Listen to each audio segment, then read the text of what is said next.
nosotros hablaremos acerca de la información. Bueno, en primera medida, el Estado le dio plena facultad a la DIAN de realizar la inspección, vigilancia y control de los recursos fiscales de la nación. La administración tributaria, la cual es ejercida por la DIAN, tiene la plena potestad de exigir información. Esta se da a través de dos mecanismos. La primera, que es la petición de la información periódica, que es la que se hace mes a mes de acuerdo pues a las características de cada uno de los declarantes de presentar pues sus declaraciones tributarias a la DIAN. Y la segunda, que es por inspección y vigilancia de que la primera se haya realizado de una forma correcta y de que muestre la plena veracidad de la información contable a lo fiscal. Para la inspección tributaria, el ente de control puede llamar a requerimiento al ente que pretende fiscalizar. En este caso, debe cumplir con lo pactado en el artículo 704 del Estatuto Tributario. El Estatuto Tributario habla de la cuantificación de los anticipos, sanciones, retenciones e impuestos. Por otra parte, cabe aclarar que los requerimientos especiales poseen amplitud, como a través de los funcionarios de la DIAN que deben conocer la respuesta al requerimiento y ordenarán por única vez la ampliación 3 meses después del vencimiento de la fecha para dar la respuesta al requerimiento. Posterior a esto, el funcionario va a solicitar la información que considere pertinente y él puede solicitar información o hechos y conceptos de cosas que no estaban incluidas en el requerimiento inicial. Además, puede presentarse la situación de que hayan liquidaciones oficiales de anticipos, sanciones, retenciones e impuestos. El artículo 705 del Estatuto Tributario establece los plazos para el llamamiento del requerimiento. El requerimiento especial podrá notificarse en primera instancia 3 años después del vencimiento del plazo de la declaración. Cuando se haya presentado de manera extemporánea, se contará a partir de la fecha de presentación de la misma. En el caso de las declaraciones con saldos a favor, se podrán notificar 3 años después de la fecha de presentación de la solicitud de devolución o compensación respectiva. Ahora hablaremos de la suspensión del término. El término para notificar el requerimiento especial se suspenderá en 3 ocasiones. La primera, cuando se practique inspección tributaria de oficio. Será por 3 meses y se contarán a partir de la notificación del auto que la decreta. 2. Cuando se practique inspección tributaria a solicitud del responsable, declarante o contribuyente. Esto durará por el término en que dure la inspección. Y 3. Durante el mes siguiente al emplazamiento para corregir. Dando cumplimiento a lo anterior y si el ente de control tributario cumple con los parámetros especiales para la notificación del requerimiento, el contribuyente tiene la obligación de dar la información. Por otro lado, el artículo 706 establece que el contribuyente puede 3 meses después de la fecha de notificación del requerimiento especial expresar por escrito sus inquietudes o expresar sus objeciones, solicitar pruebas y subsanar omisiones. Adicionalmente, solicitarle a la administración que se alleguen los documentos pertinentes al proceso que reposan en los archivos de la administración.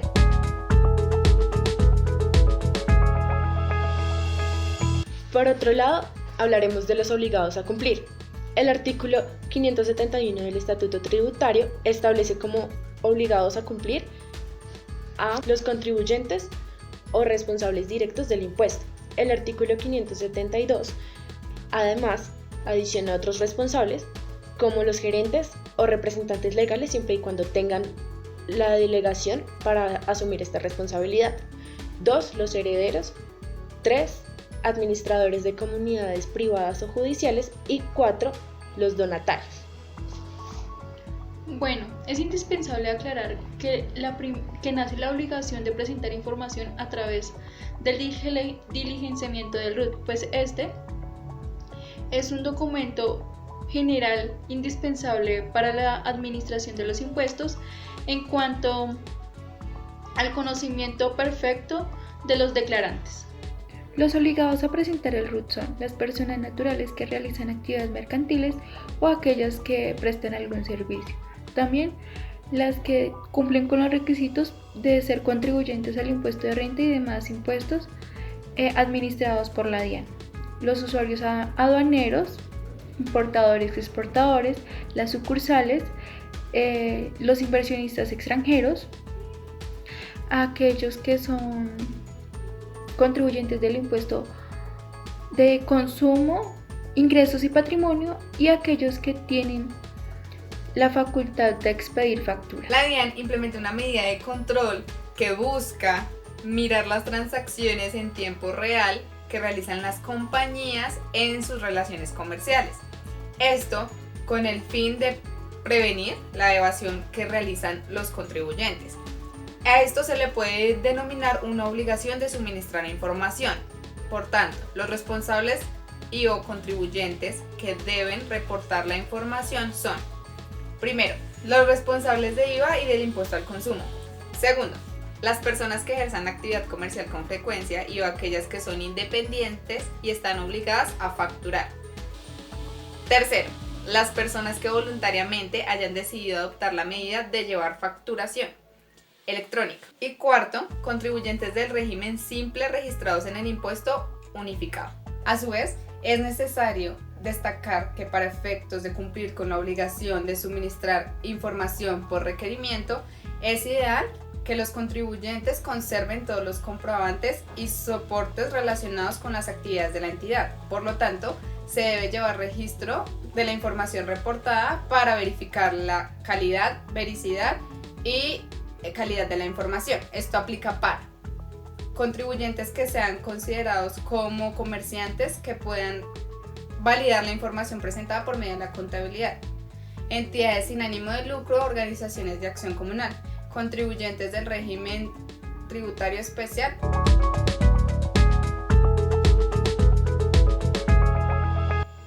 El Estatuto Tributario Colombiano permite reconocer de distintas maneras la responsabilidad que subsiste por parte de los diferentes sujetos pasivos de las obligaciones tributarias para entregar a las autoridades administrativas y judiciales encargadas de la administración tributaria información fidedigna y confiable respecto a sus obligaciones tributarias.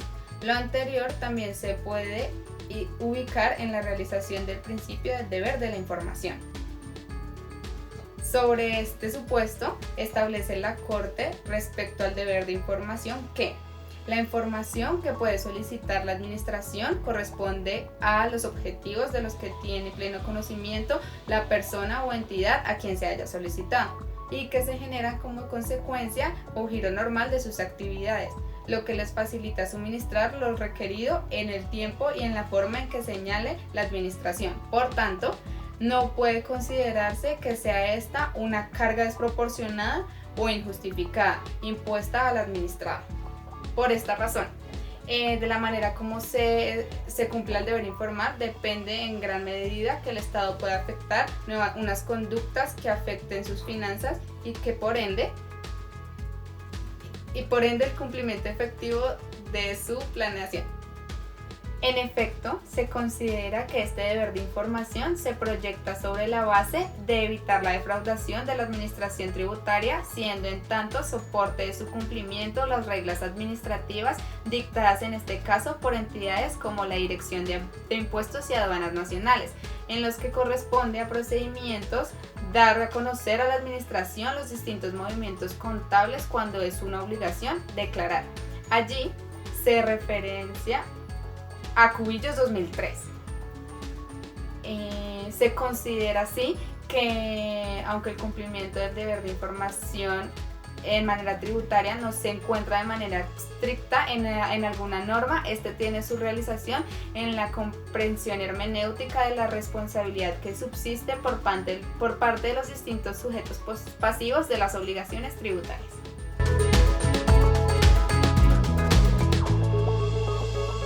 Bueno, ahora vamos a hablar por los efectos del incumplimiento de la información. Para esto tenemos que todos los ciudadanos deben contribuir a la financiación de la inversión y gastos del Estado. bajo el concepto de justicia y equidad. Para esto tenemos que el contribuyente tiene dos obligaciones fiscales. La primera, por abstención. A. La omisión de la declaración de renta. B. Falta de información de los impuestos retenidos. Y C. La omisión de la declaración de información relevante. Segunda obligación fiscal.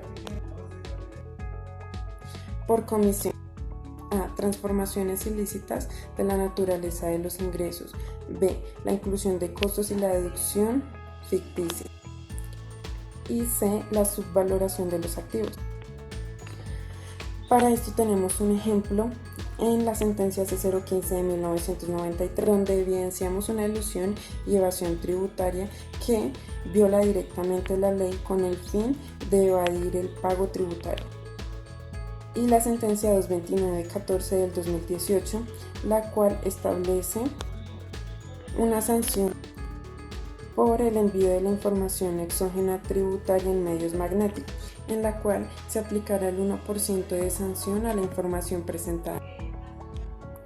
Adicional a esto, en caso de que el contribuyente no cumpla con la información periódica que está obligado, debe atenerse a la sanción del artículo 643 del Estatuto Tributario, la cual establece el emplazamiento por no declaración. Para esto se tiene que se aplicará un 10% de sanción a la información presentada. Si el contribuyente después del emplazamiento no presenta la información, debe atenerse a las sanciones del artículo 643, el cual establece que si es la falta de presentación del impuesto de renta, se deberá aplicar un 20% sobre las consignaciones o ingresos brutos en el periodo en que se dejó de presentar la información, o tomar la última declaración presentada y aplicarle el 20% a los ingresos brutos a la declaración que fuere más alta. En el caso de que la omisión sea del impuesto a la renta, se deberá aplicar el 10% sobre las consignaciones bancarias o ingresos brutos en el periodo en que no se presentó la declaración, o tomar la última declaración presentada y aplicarle el 10% a los ingresos de dicha declaración. Con esto finalizamos los efectos del incumplimiento de la información.